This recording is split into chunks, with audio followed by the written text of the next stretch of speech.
ரிஷபராசிக்காரர்களே ஒரு நிமிடம் கவனிங்க. இந்த வீடியோவை தவற விட்டீங்கன்னா நீங்க எதிர்பார்க்காத ஒரு விஷயம் நடக்கலாமுங்க.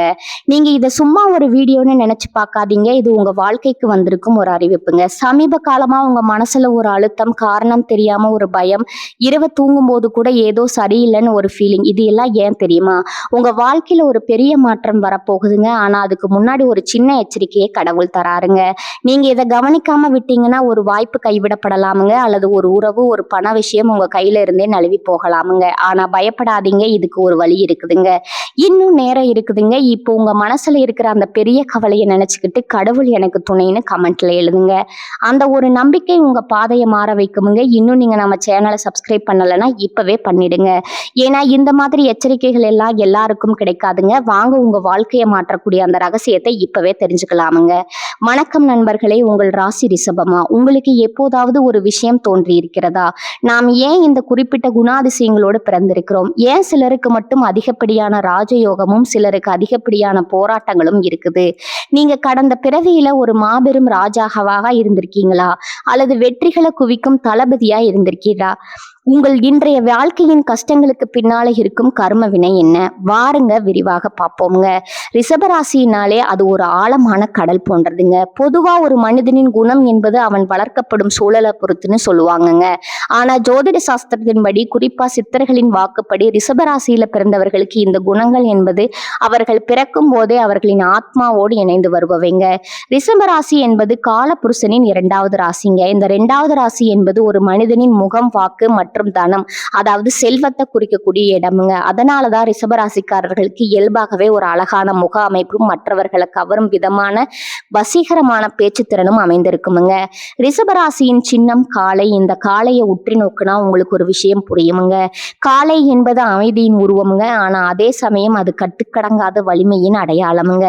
ஒரு காளை வயல்ல உழும்போது எவ்வளவு பொறுமையா இருக்கிறதோ அதே போலதான் ரிஷபராசிக்காரர்களும் தங்கள் வாழ்க்கையின் இலக்குகளை நோக்கி மிக நிதானமாகவும் பொறுமையாகவும் நகர்வாங்க.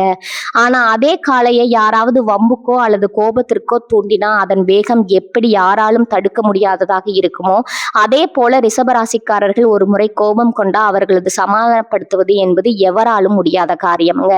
இந்த ராசிக்கு அதிபதி சுக்கிரன், நவகிரகங்களின் அசுரகுருன்னு அழைக்கப்படும் சுக்கிரன்ங்க. ஒரு மனிதனுக்கு கிடைக்க வேண்டிய அனைத்து விதமான உலகியல் இன்பங்களுக்கும் அவரே காரகருங்க. கலை, அழகு, ஆடை, ஆபரணம், வண்டி வாகன வசதிகள், சுவையான உணவு என ஒரு மனிதன் இந்த பூமியில அனுபவிக்கக்கூடிய அத்தனை சுகபோகங்களுக்கும் சுக்கிரனின் அருள் வேண்டுமுங்க. அந்த சுக்கிரனின் ஆதிக்கத்தில் பிறந்த ரிஷபராசிக்காரர்களுக்கு இயல்பாகவே தரம் என்பதுல மிகுந்த அக்கறை இருக்குமுங்க. நீங்க ஒரு பொருளை வாங்கினா அது மலிவானதா இருக்க வேண்டும்னு நினைக்க மாட்டீங்க. மாறா அது மிக சிறந்த தரமானதாகவும் பல காலம் உழைக்கக்கூடியதாகவும் இருக்கணும்னு நினைப்பீங்க. இது வெறும் ஆடம்பரம் மட்டுமல்லங்க, இது உங்கள் ஆத்மாவின் தேடலுங்க. ரிஷபராசிக்காரர்களின் மிகப்பெரிய பலமே அவர்களின் விடாமுயற்சி தாங்க. மற்ற ராசிக்காரர்கள் ஒரு வேலையை தொடங்கிட்டு அது சிறு தடங்கள் வந்தாலே அதை விட்டுட்டு வேறு வேலைக்கு தாவி விடுவாங்க. ஆனா நீங்க அப்படி அல்லங்க. ஒரு காரியத்துல இறங்கி விட்டா அது எப்பேற்பட்ட சவாலா இருந்தாலும் அதை முடித்தே தீரணுங்கிற பிடிவாதம் உங்களிடம் இருக்குமுங்க. இந்த பிடிவாதம் தான் உங்களை வாழ்க்கையில மிக உயர்ந்த இடத்திற்கு கொண்டு செல்லுமுங்க. நீங்க மெதுவா தொடங்கலாம், ஆனா உங்க பயணம் என்பது நிலையானதுங்க. நிதானமே பிரதானம் என்பதற்கு நீங்க தான் மிக சிறந்த உதாரணமா இருப்பீங்க. உணவு விஷயத்துல ரிஷபராசிக்காரர்களுக்கு தனி ரசனை உண்டுங்க. இவர்களுக்கு அறுசுவை உணவும் பிடிக்கும். குறிப்பா இனிப்பு பண்டங்கள் மீது ஒரு தனி ஈர்ப்பு இருக்குமுங்க. சுக்கிரனின் ஆதிக்கம் இருப்பதால இவர்கள் சமைப்பதிலும் வல்லவர்களா இருப்பாங்க, அல்லது நல்ல உணவை அடையாளம் காண்பதில் வித்தகர்களா இருப்பாங்க. அதே போல ஆடை அலங்காரத்திலும் இவர்களுக்கு ஒரு தனிபானை இருக்குங்க. மற்றவர்கள் அணிவதை பார்த்து அணியாம தனக்குன்னு ஒரு ஸ்டைலை உருவாக்கி கொள்வதில் இவர்கள் ஆர்வம் காட்டுவாங்க. பண விஷயத்துல ரிஷபராசிக்காரர்கள் மிகவும் எச்சரிக்கையானவர்கள். இவர்கள் கஞ்சத்தனம் உடையவர்கள்னு மற்றவர்கள் நினைக்கலாமுங்க. ஆனா உண்மையில இவர்கள் வீண் செலவு செய்ய விரும்புவதில்லைங்க. ஒவ்வொரு ரூபாயும் தன் உழைப்பால சம்பாதிப்பவர்கள் என்பதால அதை சரியான இடத்துல முதலீடு செய்யணுங்கிறதுல குறியா இருப்பாங்கங்க. நிலம், வீடு போன்ற அசையா சொத்துகள் மீது இவர்களுக்கு எப்போதுமே ஒரு ஆர்வம் இருக்குமுங்க. ரிஷபராசிக்காரர்கள் இருக்கும் வீட்டுல எப்போதும் ஒரு லட்சுமி கடாட்சம் நிறைந்திருக்கும் சொல்லுவாங்கங்க. ஏன்னா இவர்கள் செல்வத்தை சேர்க்க தெரிந்தவர்கள் மட்டுமல்ல, அதை தக்க வைக்க தெரிந்தவர்களும் கூடங்க. உறவுகளை பொறுத்தவரை ரிஷபராசிக்காரர்கள் மிகவும் நம்பகமானவர்கள். ஒரு முறை ஒருவரை நண்பராகவோ அல்லது துணையாகவோ ஏற்றுக்கொண்டா அவர்களுக்கு இறுதி வரை உண்மையாக இருப்பாங்கங்க. இவர்களிடம் நீங்கள் எதையும் மறைக்காம பேசலாம். ஏன்னா இவர்கள் ரகசியங்களை காப்பதில் வல்லவர்கள்ங்க. ஆனா அதே சமயம் இவர்கள் தங்களுக்கு பிடித்தவர்கள் மீது அதிக உரிமை கொண்ட கொண்டாடுவார்கள். இது சில நேரங்கள்ல மற்றவர்களுக்கு சுமையாக தெரியலாமுங்க. ஆனா அது உங்களின் அன்பின் வெளிப்பாடுங்க. உங்களை ஆழமா புரிந்து கொண்டவர்களுக்கு மட்டுமே தெரியுமுங்க. உங்கள் ராசி நல்ல ராசி என்பதால உங்க ராசி நில ராசி என்பதால உங்களுக்கு பூமி மீது இயற்கை மீதும் செடி கொடிகள் வளர்ப்பதன் மீதும் அதிகமா ஆர்வம் இருக்குமுங்க. மன அழுத்தம் ஏற்படும் நேரங்கள்ல நீங்க ஒரு தோட்டத்திற்கோ அல்லது மலை பிரதேசங்களுக்கோ சென்றா உங்க மனம் உடனடியாக அமைதி அடையுமுங்க. இது உங்கள் ஆத்மா இயற்கையோடு இணைந்திருப்பதை காட்டுதுங்க. நீங்க எதையும் மேலோட்டமா பார்க்க மாட்டீங்க. ஒரு விஷயத்தின் வேறு வர சென்று அதை ஆராய்வது உங்களுடைய வழக்கமுங்க. இந்த சுக்கிரனின் ஆதிக்கம் உங்களுக்கு ஒரு கலை உள்ளத்தை தருமுங்க. நீங்க ஒரு கலைஞரா இருக்கலாமுங்க அல்லது கலையை ரசிப்பவரா இருக்கலாமுங்க. இசை, ஓவியம், சினிமா, புகைப்படம் எடுப்பது போன்ற துறைகள்ல உங்களுக்கு நல்ல ஞானம் இருக்குமுங்க. நீங்க பேசும் பேச்சுல ஒரு இனிமை இருக்குமுங்க. அது மற்றவர்களை வசியப்படுத்தும் ஆற்றல் கொண்டதுங்க. ஆனா உங்க பிடிவாதம் மட்டும் சில நேரங்கள்ல உங்களுக்கு சிக்கலை தரலாமுங்க. நான் பிடித்த முயலுக்கு 3 கால்னு நிற்பதை மட்டும் கொஞ்சம் தவிர்த்தா உங்களை வெல்ல இந்த உலகத்துல யாருமே கிடையாதுங்க. ரிஷபராசிக்காரர்களின் ஆத்ம பலம் என்பது அவர்களின் பொறுமைதாங்க. ஒரு விதை மண்ணுக்குள் இருந்து செடியாக வெளிவர எவ்வளவு காலம் காத்திருக்குமோ அதே போல நீங்க தங்கள் வெற்றிக்காக காத்திருக்க தயங்க மாட்டீங்க. அந்த காத்திருப்பு தான் உங்களுக்கு பிற்காலத்துல ராஜ வாழ்க்கைக்கான கதவுகளை திறக்குதுங்க.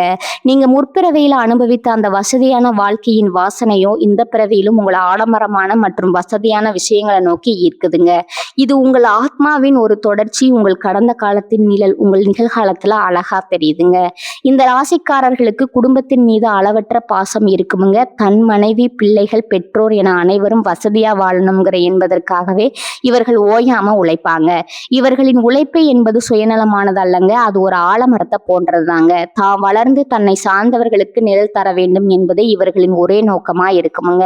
உங்களுடைய விடாமுயற்சி, உங்கள் ரசனை, உங்கள் சேமிக்கும் குணம் இவை அனைத்தும் உங்களை ஒரு தனித்துவமான மனிதரா மாத்தி இருக்குமுங்க. இந்த குணாதிசயங்களை நீங்க முற்பரவியில ஒரு அதிகாரமிக்க பதவியிலோ அல்லது ஒரு செல்வ செழிப்பான குடும்பத்திலோ இருந்தீர்கள் என்பதற்கான சாட்சிகளா அகத்தியர் போன்ற மாமுனிகளால அடையாளப்படுத்தப்படுதுங்க. சித்தர்கள்ல முதன்மையானவராகவும் மருத்துவத்திற்கும் ஜோதிடத்திற்கும் ஆணிவேராகவும் திகழும் அகஸ்திய முனிவர் மனிதர்களின் கர்ம வினை மற்றும் முற்பிறவி ரகசியங்களை ஓலைச்சுவடிகள்ல பதிந்து வைத்திருக்கிறாருங்க. குறிப்பா ரிஷபராசி என்பது காலபுருஷனின் 2வது ராசியாக அமைவதால இந்த ராசியில பிறந்தவர்கள் எத்தகைய ஆத்ம பின்னணியை கொண்டிருப்பார்கள் என்பதை அவர் மிக தெளிவா விளக்கி இருக்கிறாருங்க.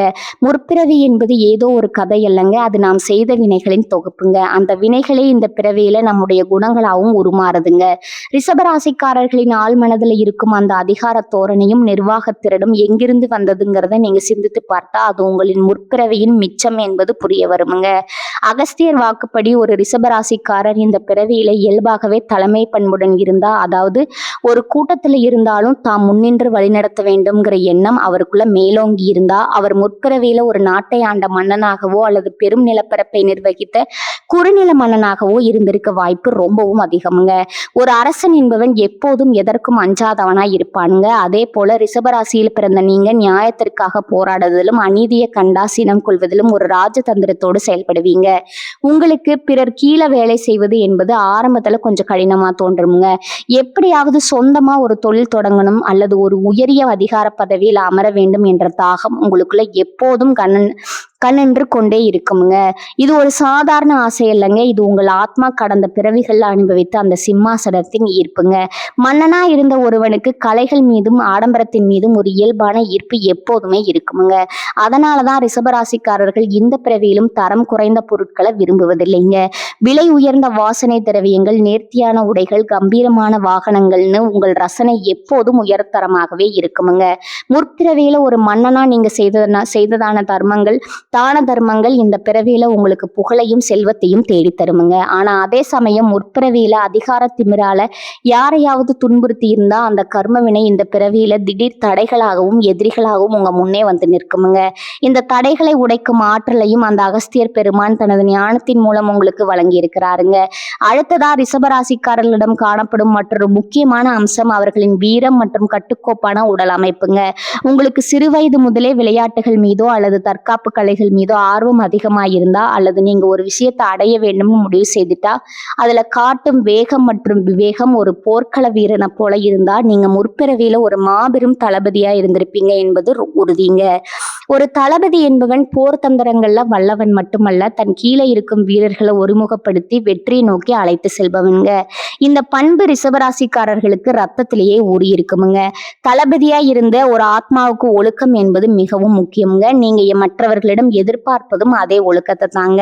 நீங்க ஒரு வேலையை திட்டமிட்டா அதுல எந்த ஒரு பிசுறும் இருக்கக்கூடாதுன்னு நினைப்பீங்க. இந்த துல்லியமான செயல்பாடு உங்களை ஒரு சிறந்த மேலாளராகவோ அல்லது ஒரு சிறந்த நிர்வாகியாகவோ மாற்றுமுங்க.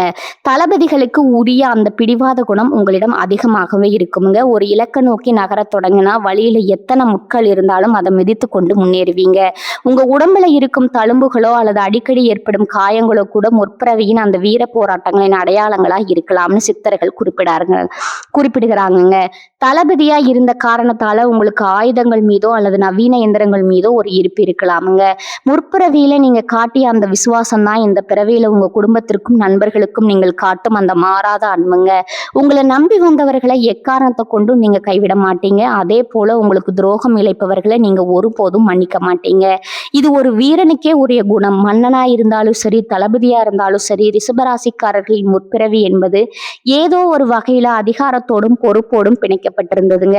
இந்த முற்பிறவி ரகசியங்களை அறிந்து கொள்வதன் நோக்கம் என்னன்னா, நம்மிடம் இருக்கும் எதிர்மறை குணங்களை நீக்கி நேர்மறை ஆற்றலை வளர்த்து கொள்வதுதான். நீங்க ஒரு மன்னரா இருந்திருந்தா அந்த பெருந்தன்மையும் தர்ம சிந்தனையும் இந்த பிறவிலும் தொடர வேண்டும்ங்க.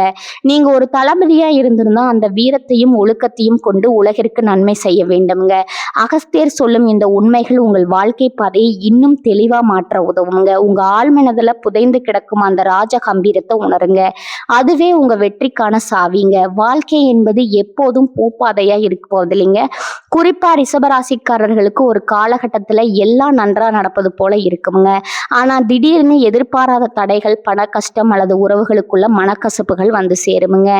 ஏன் இப்படி நடக்குதுன்னு நீங்க பல முறை யோசித்திருக்கலாமுங்க. திறமை இருந்தும் தகுதி இருந்தும் சில நேரங்கள்ல வெற்றி உங்களை விட்டு தள்ளி போவதற்கு பின்னாடி ஒரு மிகப்பெரிய ஆன்மீக ரகசியம் ஒளிந்திருக்குதுங்க. சித்தர்கள்ல முதன்மையானவராக அகஸ்திய பெருமான் தனது நாடி சுவடுகள்ல இதை சஞ்சித கர்மான்னு குறிப்பிடுகிறாருங்க. சஞ்சித கர்மா என்பது நாம் பல பிறவிகளாக சேர்த்து வைத்த வினைகளின் மூட்டைங்க. ரிஷபராசி என்பது சுக்கிரனின் ஆதிக்கத்தில் இருப்பதால நீங்க முற்பிறவிகள்ல அதிகாரம், செல்வம் மற்றும் செல்வாக்கு மிக்க பதவிகள்ல இருந்திருக்க வாய்ப்புகள் ரொம்பவும் அதிகம்ங்க. அதை நம்ம ஏற்கனவே பார்த்தோம்ங்க. ஒரு மன்னனாகவோ அல்லது தளபதியாகவோ இருந்த போது தெரியாமல் செய்த சில தவறுகள் அல்லது அதிகாரத்தினால பிறரை வற்புறுத்தியது போன்ற செயல்கள் இந்த பிறவியில தடைகளா உருவெடுக்குதுங்க. அகஸ்தியர் வாக்குப்படி ரிஷபராசிக்காரர்கள் அனுபவிக்கும் பண கஷ்டம் என்பது வெறும் துரதிர்ஷ்டம் அல்லங்க. அது முற்பிறவியில நீங்க ஒரு அரசனா இருந்த போது மக்களுக்கு சேர வேண்டிய வரிப்பணத்தையோ அல்லது தர்மத்திற்கு ஒதுக்கப்பட்ட நிதியையோ சரியாக கையாள தவறி இருந்தா அல்லது பிறருடைய சொத்தை பறிக்க முயன்றிருந்தா அதன் விளைவா இந்த பிறவியில நீங்க எவ்வளவு உழைத்தாலும் கையில பணம் தங்காத நிலை ஏற்படலாமுங்க. என்னிடம் திறமை இருக்குது, நான் கடுமையா உழைக்கிறேன், ஆனாலும் என்னால சேமிக்க முடியலன்னு நீங்க வருந்தினா அது உங்க ஆத்மா முற்பிறவியில் செய்த கடனை தீர்த்து கொண்டு இருக்குதுன்னு அர்த்தம்ங்க. நிலராசியா ரிஷபத்திற்கு நிலம் சார்ந்த சிக்கல்கள், சொத்து தகராறுகள் வருவதும் இந்த கர்ம வினையின் ஒரு பகுதி தாங்க. ஒரு தளபதியா போர்க்களத்துல இருந்த போது அநியாயமா எவருடைய வாழ்வாதாரத்தையாவது அளித்திருந்தா அதன் தாக்கம் இந்த பிறவியில உங்க தொழில் முன்னேற்றத்தை கண்டிப்பா தடுக்குமுங்க. அடுத்ததா உறவுகள்ல ஏற்படும் சிக்கல்கள். ரிஷபராசிக்காரர்கள் அதன் பின்னாடி இயங்குபவர்கள். ஆனா அதே சமயம் அவர்கள் காட்டும் அதிகப்படியான அன்பு சில நேரங்கள்ல பிடிவாதமா மாறிடுமுங்க. முற்பிறவியில அதிகாரத்துல இருந்த போது மற்றவர்களின் உணர்வுகளுக்கு மதிப்பு கொடுக்காம உங்க கட்டளைகளுக்கு மற்றவர்கள் பணிய வேண்டும்னு நீங்க நினைச்சிருந்தா அந்த வினையின் காரணமா இந்த பிறவியில உங்களுக்கு நெருக்கமானவர்களே உங்களை புரிந்து கொள்ளாம விலகி செல்லலாமுங்க. உங்கள் பேச்சால மற்றவர்கள் காயப்படுவது அல்லது நீங்க சொல்வது நல்ல விஷயங்கள் கூட மற்றவர்களுக்கு தவறாக தெரிவது போன்ற சூழ்நிலைகள் ஏற்பட்டா அது உங்கள் வாக்குஸ்தானத்துல இருக்கும் கர்ம தோஷத்தை காட்டுதுங்க. அகஸ்தியர் சொல்வது என்னன்னா, ஒரு ஆத்மா தான் செய்த தவற உணர்வதற்காகவே இத்தகைய சோதனைகளை சந்திக்குதுங்க. இந்த தடைகள் உங்களை தண்டிப்பதற்காக அல்லங்க, மாறாக உங்கள் ஆத்மாவை தூய்மைப்படுத்துவதற்காகவே வந்திருக்குதுங்க. இந்த தடைகளிலிருந்து விடுபட அகஸ்தியர் காட்டும் வழிமுறைகள் மிகவும் எளிமையானவைங்க, ஆனா மிகுந்த சக்தி வாய்ந்தவைங்க. ரிஷபராசியின் அதிபதி சுக்கிரன் என்றாலும் இந்த ராசியின் சின்னமான காளை என்பது சிவபெருமானின் வாகனமான நந்திகேஸ்வரர் குறிக்குதுங்க. எனவே ரிஷபராசிக்காரர்களுக்கு ஏற்படும் ஒரு கர்ம வினையையும் நீக்கும் வல்லமை சிவபெருமானின் வழிபாட்டிற்கு இருக்குதுங்க. நீங்க சந்திக்கும் பொருளாதார தடைகள் நீங்க வேண்டும்னா பிரதோஷ காலங்கள்ல நந்தி பகவானுக்கு அருகமுள் மாலை சாற்றி பச்சரிசி மற்றும் வெல்லம் கலந்த காப்பினை நைவேத்தியமா வழங்க வேண்டுமுங்க. ஒரு காளை எவ்வளவு பாரத்தை சுமக்கிறதோ அவ்வளவு பாரமான கர்ம வினைகளை நீங்க சுமக்கிறீங்க. அந்த பாரத்தை குறைக்க நந்தி வழிபாடு உங்களுக்கு பேருதவியா இருக்குமுங்க. குறிப்பா வளர்பிறை பிரதோஷங்கள்ல நீங்கள் செய்யும் தர்மங்கள் உங்களுக்கு பண கஷ்டத்தை வேரோட அறுக்குமுங்க. அகஸ்தியர் வலியுறுத்தும் மற்றொரு முக்கியமான பரிகாரம் அன்னதானம்ங்க. ஒரு மன்னனா நீங்க செய்த தவறுகளை சரி செய்ய பசியால் வாடும் எளியவர்களுக்கு உணவளிப்பதே மிக சிறந்த வழிங்க. வாரந்தோறும் வெள்ளிக்கிழமைகள்ல சுக்கிரனுக்கு உகந்த அந்த நாள்ல பசுக்களுக்கு அகத்திக்கீரை அல்லது பழங்கள் வழங்குவது ரிஷபராசிக்காரர்களுக்கு ராஜயோகத்தை தருமுங்க.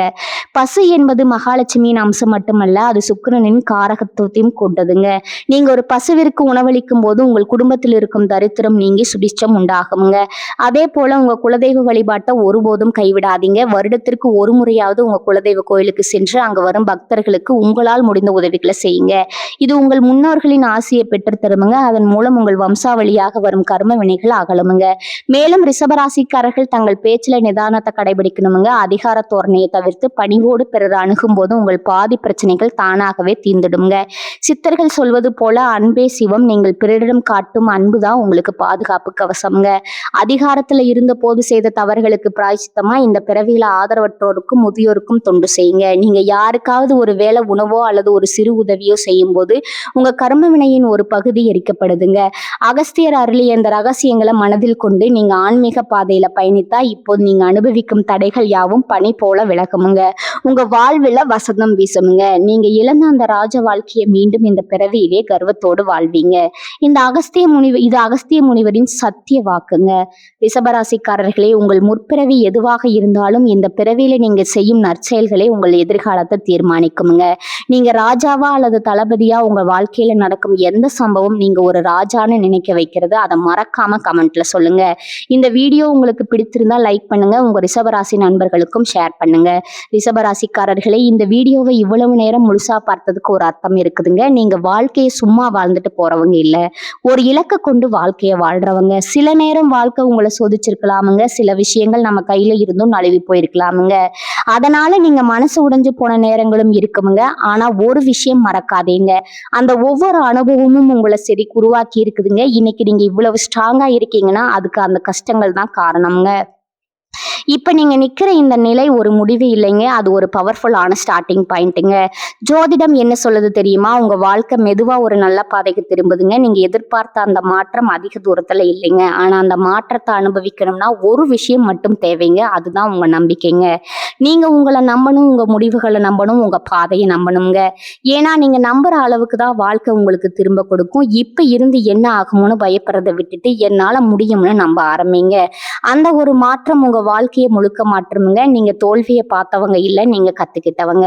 நீங்க தள்ளப்பட்டவங்க இல்ல, நீங்க மேல ஏறுற வழியில இருக்கிறவங்க. இப்போ ஒரு நிமிஷம் கண்களை மூடுங்க. உங்க வாழ்க்கை எப்படி இருக்கணும்னு நீங்க நினைக்கிறீங்களோ அந்த காட்சியை மனசுல நினைச்சு பாருங்க. அது சாத்தியம் இல்லைன்னு யாரும் சொல்ல முடியாதுங்க. ஏன்னா அந்த சக்தி உங்களுக்குள்ள இருக்குதுங்க. ஜோதிடம் உங்களுக்கு வழிகாட்டுதுங்க. ஆனா அந்த வழியில நடக்கிற சக்தி, தைரியம், முடிவு அது முழுக்க முழுக்க உங்க கையில தான் இருக்குதுங்க. இப்ப இருந்து ஒரு முடிவு எடுத்துருங்க. என்ன நடந்தாலும் நான் முன்னேறி போவேன், என்ன தடைகள் வந்தாலும் நான் நிக்க மாட்டேன், என் வாழ்க்கையை நான் மாற்றுவேன். இந்த முடிவை எடுத்த அந்த நிமிஷத்துல இருந்து உங்க வாழ்க்கை மாற ஆரம்பிச்சிருக்குமுங்க. நம்பிக்கையோட இருங்க, பாசிட்டிவா நினைச்சுக்கோங்க. நீங்க டிசர்வ் பண்ற அந்த சந்தோஷம், வெற்றி, அமைதி அது உங்களை கண்டிப்பா தேடி வருங்க. ரிஷபராசிக்காரர்களே, நீங்க சாதிக்க பிறந்தவர்கள், நீங்க ஜெயிக்க பிறந்தவர்கள். நல்லதே நடக்குமுங்க, நிச்சயமா நடக்குமுங்க. வாழ்க வளமுடன். நன்றி, வணக்கம்.